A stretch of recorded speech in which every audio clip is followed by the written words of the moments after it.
संस्कृत व्याकरण कारक एवं विभक्ति। पिछले वीडियो में हमने कारक एवं विभक्ति के बारे में समझ चुके हैं।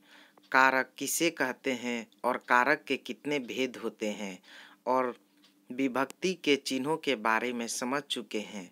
आज हम इस वीडियो में प्रथमा एवं द्वितीय विभक्ति के बारे में समझेंगे। तो चलिए शुरू करते हैं। प्रथमा विभक्ति। पहला, कर्तरी प्रथमा। कर्ता में प्रथमा विभक्ति का प्रयोग होता है, जैसे राम पढ़ता है, राम पठति। दूसरा, अव्यय योगे प्रथमा। अव्यय शब्दों के योग में प्रथमा विभक्ति का प्रयोग होता है, जैसे मैं भी जाता हूँ, अहम अपि गच्छामि।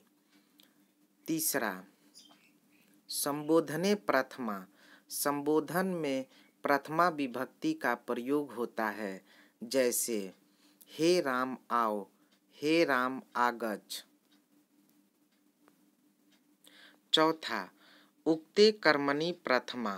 कर्मवाच्य के कर्म में प्रथमा विभक्ति का प्रयोग होता है।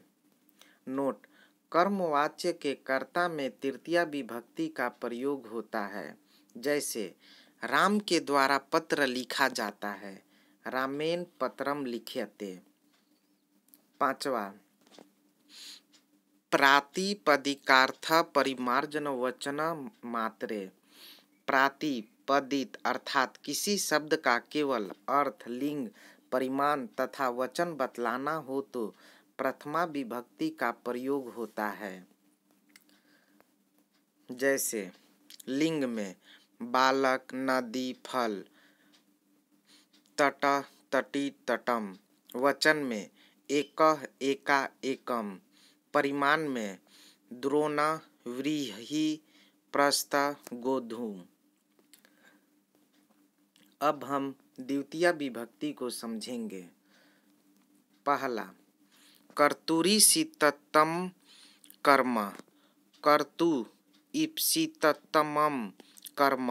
कर्ता अपनी क्रिया द्वारा जिसे सबसे अधिक चाहता है उसे कर्म कारक कहते हैं तथा कर्म में द्वितीय विभक्ति का प्रयोग होता है, जैसे वह विद्यालय जाता है, सः विद्यालयम गच्छति। नोट, इस वाक्य में कर्ता सः सबसे अधिक विद्यालय को चाहता है, अतः विद्यालय कर्म कारक है, इसलिए सूत्र के अनुसार विद्यालयम में द्वितीय विभक्ति का प्रयोग होता है। दूसरा, क्रिया विशेषणे द्वितीया। क्रिया विशेषण में द्वितीय विभक्ति का प्रयोग होता है, जैसे वह धीरे धीरे जाता है, सः मंदम मंदम गच्छति। वह मीठा गाता है, सः मधुरम गायति। तीसरा, अभितः, परितः, सर्वतः योगे द्वितीया। अभितः या उभयतः इसका मतलब होता है दोनों ओर। परितः इसका मतलब चारों ओर। सर्वतः मतलब सभी ओर। शब्दों के योग में द्वितीय विभक्ति का प्रयोग होता है, जैसे एक एक करके हम लोग समझेंगे। अभितः और उभयतः। गांव के दोनों ओर वृक्ष हैं। ग्रामम अभितः या उभयतः वृक्षा सन्ति। हम लोग यहाँ अभितः या उभयतः दोनों में से किसी एक का प्रयोग कर सकते हैं। परितः, तालाब के चारों ओर वृक्ष हैं, सरोवरम परितः वृक्षा सन्ति। सर्वतः, विद्यालय के सभी ओर वृक्ष हैं, विद्यालयम सर्वतः वृक्षा सन्ति। चौथा, प्रत्युनुधि निक्षा अंतरे अंतरेण्यावधि भी। मतलब प्रति ओर, अनु मतलब पीछे, धिक मतलब धिक्कार, निक्षा मतलब निकट, अंतरा मतलब बीच में, अंतरेण मतलब बिना, तथा यावत, यावत का मतलब तथा, आदि शब्द के योग में द्वितीया विभक्ति का प्रयोग होता है। प्रति मतलब ओर, राम विद्यालय की ओर जाता है। राम विद्यालयम प्रति गच्छति। अनु मतलब पीछे, श्याम के पीछे राम है। श्यामम अनु रामः अस्ति। धिक् मतलब धिक्कार, रावण को धिक्कार है। रावणम धिक् अस्ति।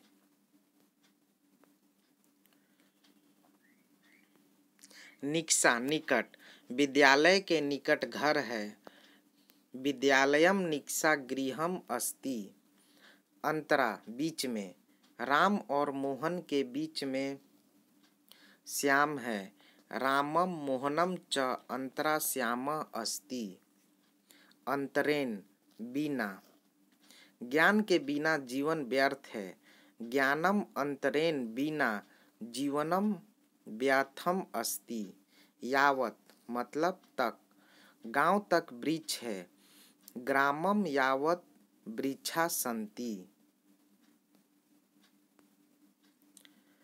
पांचवा, कालाध्वनारेरत्यंत संयोग।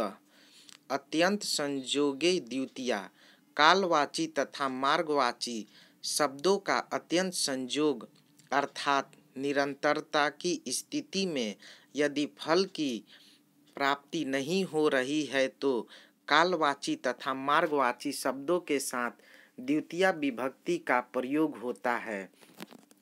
जैसे कालवाची, उसने 1 माह में व्याकरण पढ़ लिया।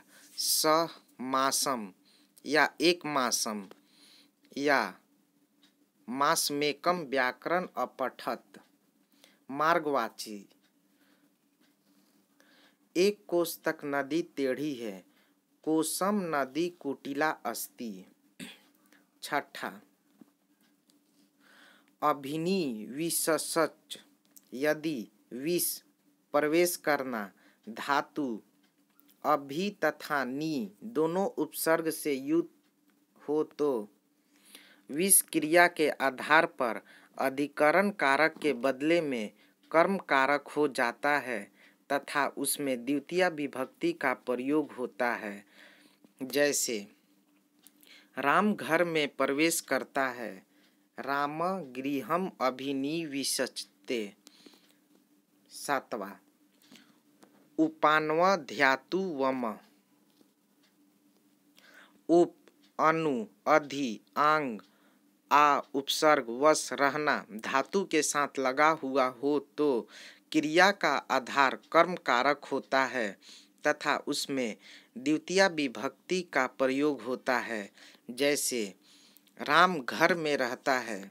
इसे हम लोग अनेक तरीके से संस्कृत का अनुवाद कर सकते हैं। जैसे रामः गृहम उपवसन्ति। दूसरा तरीका, रामः गृहम अधिवसति। तीसरा, रामः गृहम अनुवसन्ति। चौथा, रामः गृहम आवसति। सामान्य अनुवाद, रामः गृहे निवसति। सॉरी। नोट, यदि उपवसति का अर्थ उपवास करना हो तो द्वितीया के बदले में सप्तमी विभक्ति का प्रयोग करते हैं। जैसे राम वन में उपवास करता है। रामः वने उपवसति।